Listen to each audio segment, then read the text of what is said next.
মির্জা সিনেমার এই title ট্র্যাকটা definitely একটা ইতিহাস তৈরি করবে। হ্যালো ফ্রেন্ডস, আমি অর্পণ। তো আজ ভিডিওটা খুব ইন্টারেস্টিং একটা ভিডিও হতে চলেছে, তাই কেউ ভিডিওটা স্কিপ না করে প্রথম থেকে শেষ অবধি দেখতে থাকো বন্ধুরা।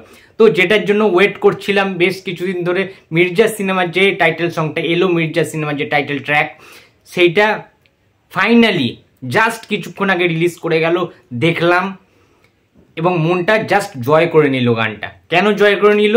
এই গানটা কি আগের যে বিগত যে আইটেম সংগুলি ছিল বাংলা সিনেমার ইতিহাসে, মিঠুন চক্রবর্তী, প্রসেনজিৎ চ্যাটার্জি, জিৎ, দেব, সোহম, সাকিব খান, এই যারা সুপারস্টার রয়েছেন আমাদের বাংলা সিনেমা যারা বানান, বাংলা সিনেমা যারা করেন, যারা আলটিমেট সুপারস্টার, মেগাস্টার, স্টার, বড় বড় তারকা, তাদের আইটেম সঙ্গের সাথে কি সিমিলারলি ম্যাচ খেলো বা কিছুটা কি তাদের ধারের কাছে যেতে পারলো, নাকি এই সংটা একটু ফ্যাকাসে তাদের তুলনায়, কিংবা এই সংটা কি সম্পূর্ণ আলাদা টাইপের কিছু ভাইব ক্রিয়েট করলো, সেই সমস্তটা নিয়েই আজকে এই রিভিউটা করছি।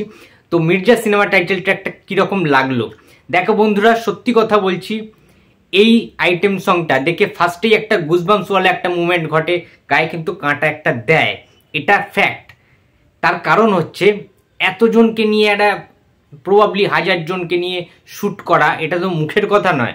বাংলা সিনেমাতে এরকম যে প্রচেষ্টাটা অঙ্কুশ দেখিয়েছেন, তার জন্য তো হ্যাটস অফ জানাতেই হবে অঙ্কুশদাকে, যে এই রকম ঝুঁকিপূর্ণ একটি কাজ, এটাকে আমি বলবো সম্পূর্ণ ঝুঁকিপূর্ণ কাজ। বাংলাতে যে টাইমটাতে কমার্শিয়াল অ্যাকশন সিনেমার যে ধারাটা, সেটা প্রায় নিম্নতলে এসে দাঁড়িয়েছে, যেখানে মানুষ কমার্শিয়াল সিনেমা বাংলাতে আর কেউ দেখতে যাচ্ছে না। যদি এটা সাউথে হতো, বলিউড হতো, বাঙালিরা একদম যেত, সব বন্ধু বান্ধবদের একটা টিম তৈরি করে চলে যেত। যেটা হয়েছে ফাইনালি, শাহরুখ খান বাংলা থেকে ভালো টাকা ইনকাম করে নিয়ে বেরিয়ে গেছে, পাঠান হোক, জওয়ান হোক, এভরিথিং। অ্যানিমেলের মতো সিনেমা বাংলায় সবচেয়ে বেশি বিজনেস করেছে, আর কি বলবো এক্সাম্পল। বাট সেইখানে দাঁড়িয়ে জিদ্দার চেঙ্গিস সেইভাবে বাংলায় ব্যবসা করতে পারছে না, ঠিক আছে, জিদ্দার মানুষ ব্যবসা করতে পারছে না। দেবদার ভালো একটা কাজ আসুক, কাবিরের মতো সিনেমা ফ্লপ যায় বাংলা থেকে, ঠিক আছে। সুতরাং খুব ডেঞ্জার একটা জোনে রয়েছে বাংলা সিনেমা ইন্ডাস্ট্রি, যে কমার্শিয়াল যে অ্যাকশানের যে সিনেমাগুলো, সেইখান থেকে দাঁড়িয়ে সেখানে অ্যাকশন সিনেমা করা এবং এইরকম টাইটেল ট্র্যাক, যে টাইটেল ট্র্যাকটার মধ্যে অঙ্কুশদা ওয়েন্দ্রিলাকে অসাধারণ একটা আলাদা অ্যাটমসফিয়ার ক্রিয়েট করছে, তাদেরকে দেখতে ভালো লাগছে।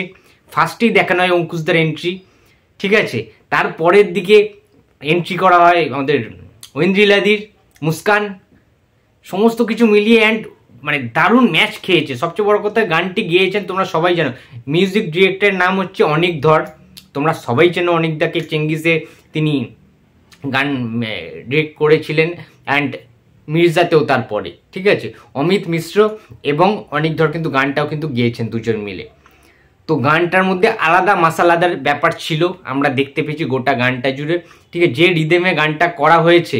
আর অঙ্কুশদা অ্যান্ড ওয়েন্দ্রিয়ালি সঙ্গে সমস্ত যে গানের যে টিমটা রয়েছে, যে কোরিওগ্রাফার করেছে, আউটস্ট্যান্ডিং কোরিওগ্রাফার, ক্ল্যাপ তো বানতাই না। অ্যান্ড এনার্জি, তুখর এনার্জি, অঙ্কুশদার এনার্জি একদম জামাটি এনার্জি, ওয়েন্দ্রিলার এনার্জি তুখর লাগছে, পুরো আগুনের গোলার মতো, ঠিক আছে। পারফরমেন্সটা হয়েছে পুরো পাওয়ার প্যাক ডান্স, যেরকম হওয়াটা দরকার ঠিক সেই রকম হয়েছে। আমি তুলনা করছি না পুষ্পার মতো, বাট সাউথ ইন্ডিয়ান ঘরানা কিন্তু অঙ্কুশের মির্জা টাইটেল ট্র্যাকটার মধ্যে রয়েছে, ডেফিনেটলি রয়েছে।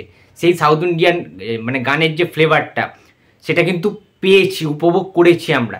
আমি বলছি না যে পুষ্পার মতো, বাট পুষ্পার যে সামে সামে যে গানটা রয়েছে, বা অন্যান্য যে গানগুলো রয়েছে সাউথ ইন্ডিয়া যেগুলো হয়ে থাকে তামিল তেলেগু ইন্ডাস্ট্রিতে, যেগুলো হয় যে একটা গ্র্যান্ডার করে, একটা বিশাল বড় করে সেট তৈরি করে, প্রচুর লোক যেখানে একসাথে নাচা হয়, যে সেটগুলো তৈরি করা হয়, বিশাল বড় একটা টিম থাকে, ড্যান্সের একটা টিম থাকে, প্রপারলি তাদেরকে পুশ করে, যেভাবে অনেক দিন ধরে প্র্যাকটিসের পরে যে প্রতিফলনটা হয়, ঠিক আছে, সেই রকমভাবেই কিন্তু এটা করা হয়েছে, ফাইনাল শ্যুটটা করা হয়েছে। সো এটা কিন্তু একদিনে শ্যুট করা হয়নি, আমার মনে হচ্ছে অনেক দিন ধরে শ্যুট করে তারপরে প্র্যাকটিসের পরে কিন্তু এই রেজাল্টটা হয়। তো দারুণ লাগছে দেখতে সবাইকে, তাদের যে কস্টিউম, অঙ্কুশের মির্জার যে কস্টিউমটা হয়েছে একটা আলাদা লাগছে, ঠিক আছে।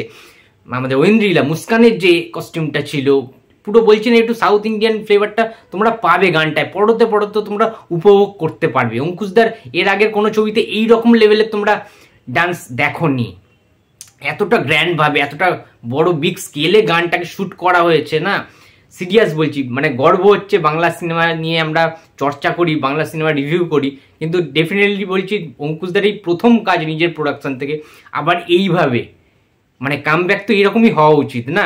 এই গানটা সুপার টুপার হিট করবে, ট্রেন্ডিংয়ে নাম্বার 1 হয়ে যেতে পারে কিছুক্ষণের মধ্যে, ঠিক আছে, যেটুকু আমার মনে হচ্ছে। তো গানটা শুরুতে একটা জিনিস আমি বলতে ভুলে গেছি, মাই মিস্টেক, ভিলেনকে কিন্তু দেখানো হয়েছে, যিনি বসে রয়েছেন এরমভাবে, যিনি জাস্ট ঢুকলেন, তার সামনে আইটেম গানটা পুরো শ্যুট হয়েছে, তোমরা টিজারে দেখতে পেয়েছো আই থিঙ্ক তাকে, যে এরমভাবে কোপাতে ভালোবাসে, ঠিক আছে, মানুষকে। সো সেই ডেঞ্জারাস ভিলেনের সামনে কিন্তু অঙ্কুশ ঐন্দ্রিলা এই গানটা করেন। তো দারুণ একটা বাংলার বিগেস্ট আইটেম সং মির্জার এই সংটাই এলো মির্জা। সো তোমরা যারা যারা অঙ্কুশদার ফ্যান্স রয়েছে, আমি জানি এই গানটা নিয়ে তোমরা প্রচুর এক্সাইটেড, তোমাদের দারুণ লেগেছে আই থিঙ্ক, ঠিক আছে। সবচেয়ে বড় কথা আলাদা একটা সং, আলাদা, বাংলায় এই রকম লেভেলের আইটেম সং এর আগে হয়নি। কেমন হয়েছে না হয়েছে আগের সাথে মিল কিনা সেটা পরের কথা, বাট এই যে প্রচেষ্টাটাকে সাধুবাদ কিন্তু জানাতে হবে, এটা একটু অন্য টাইপের হয়েছে, এর মিউজিকটা একদম অন্য, আগের কোনো বাংলা আইটেম সঙ্গের সাথে মিলবে না, ঠিক আছে।